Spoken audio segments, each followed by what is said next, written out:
Now, what we read of here in 1 Corinthians 15 is this. When Adam sinned, he fell. And Romans chapter 8 describes what happened. He fell, and the whole creation had to come down around his ears because a fallen head could not rule over an unfallen creation. So the whole creation was brought down.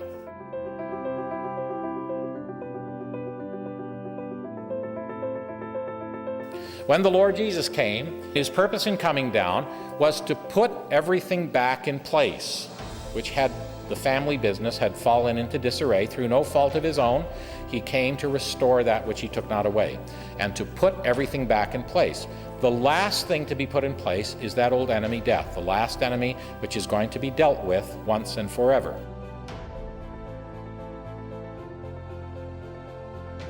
So the Lord Jesus is in the process of doing that. He humbled himself, submitted himself to the Father, and the Father entrusted to him all authority. And so the Lord Jesus came down, humbled himself, took on the family business, and said in his own words, "I have finished the work which thou gavest me to do. However, we see not yet all things put under him."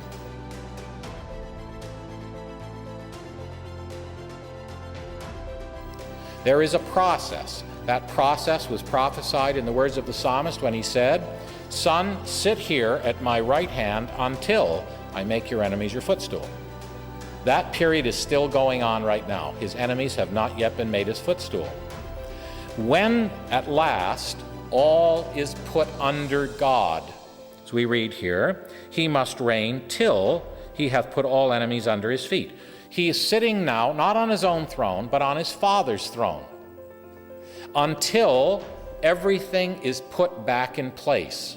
He's finished the work at Calvary necessary to accomplish this. The devil has been knocked from his horse. His crown is in the dust. He has bruised the serpent's head. The devil is in his death throes. There is a day coming when at last the whole thing will be settled.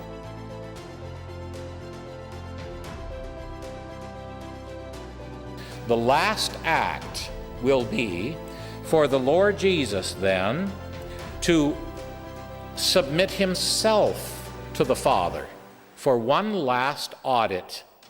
That's what we have in this passage. He will submit himself to the Father. The Father will examine all that the Son has done. And so Paul says, when it says that all things are put under him, it's obvious there's one exception, and the one exception is the one who has put all things under him, the Lord Jesus himself.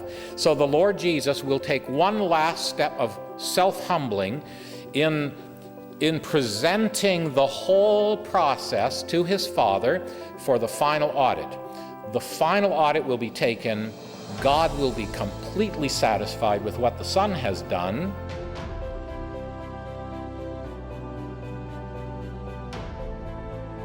And then he will say to the Son, "Sit on your own throne."